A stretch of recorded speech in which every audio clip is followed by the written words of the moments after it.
เมืองศรีสัตนาคเปิดการแข่งขันกีฬาเปตังสิงขันหัวหน้าองค์การศึกษาธิการและกีฬาเมืองเพื่อเฉลิมฉลองวันครูแห่งชาติครบรอบ 31 ปี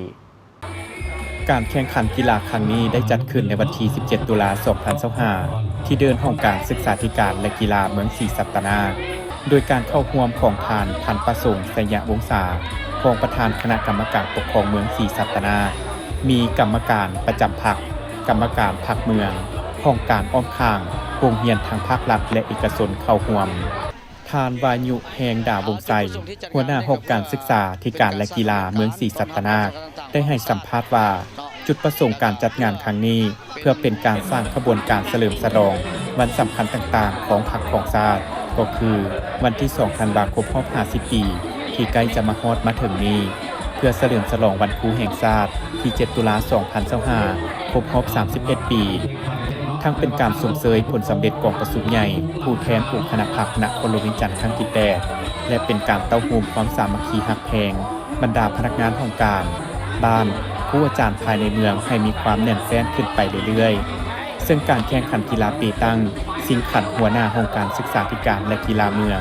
มีทีมนักกีฬาเข้าร่วมทั้งหมดแม่น 52 ทีมจุดประสงค์ที่จัดงานนี้ก็เพื่อเป็นการสร้างกระบวนการต้อนรับวันสำคัญต่างๆของชาติเนาะแล้วก็เพื่อเป็น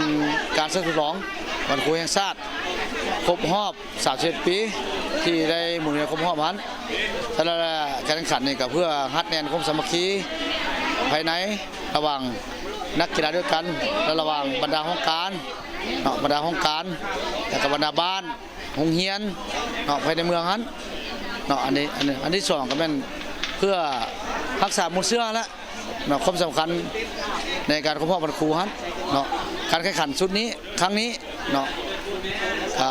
มี 52 ทีมเข้าร่วมแข่งขันอันนั้นก็มีห้องการภายในเมืองแล้วก็บ้านแล้วก็บรรดาโรงเรียน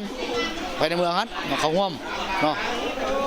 สำหรับการแข่งขันครั้งนี้รางวัลที่ 1 ได้รับขันรางวัล1หน่วยพร้อมเงินสด1ล้านรางวัลที่ 2 ได้รับขันรางวัล1หน่วยพร้อมเงินสด 800,000 กีบรางวัลที่ 3 ได้รับขันรางวัล1หน่วยพร้อมเงินสด 600,000 กีบและรางวัลที่ 4 ได้รับเงินสด 400,000 กีบ